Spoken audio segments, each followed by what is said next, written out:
નમસ્કાર દર્શક મિત્રો, હું છું પરમાર અનિશા. તમે જોઈ રહ્યા છો લોકસામના ન્યૂઝ. તો જોઈએ આજના સમાચાર. લીલિયાથી અમારા રિપોર્ટર દીપક ભટ્ટ સાથે 77માં પ્રજાસત્તાક દિવસની ઉજવણી તાલુકા કક્ષાના લીલિયા તાલુકાના સનાળિયા પ્રાથમિક શાળામાં રાખવામાં આવેલ. આ કાર્યક્રમ લીલિયાના મામલતદાર હરેશભાઈ બીવાડાના વરદ હસ્તે ધ્વજવંદન કરવામાં આવેલ. આ તકે લીલિયા તાલુકા વિકાસ અધિકારી કિશોરભાઈ આચાર્ય તેમજ લીલિયા પોલીસ સ્ટેશનના પીઆઈએમડી ઝાલુકે સાહેબ તેમજ પીએસઆઈ જાડેજા સાહેબ સહિત લીલિયા પોલીસ સ્ટાફ, હોમગાર્ડ જવાનો, ગ્રામજનો બહોળી સંખ્યામાં ઉપસ્થિત રહેલ.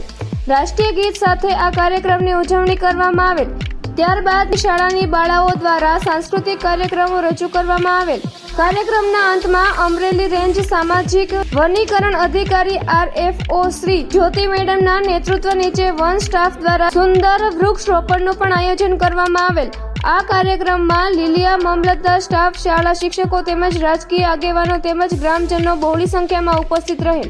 જય ભારત. આજના સફરમાં 77વા પ્રજાસત્તાક દિનની ઉજવણી તાલુકા કક્ષાની લીલિયા તાલુકા કક્ષાની ઉજવણી સનાળિયા પ્રાથમિક શાળાमध्ये રાખવામાં આવેલ હતી.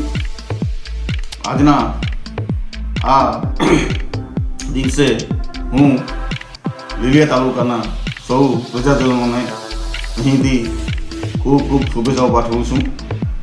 જય હિન્દ, જય ભારત. તો ફરી મળીશું એક નવા સમાચાર સાથે. ત્યાં સુધી જોતા રહો લોકસામના ન્યૂઝ.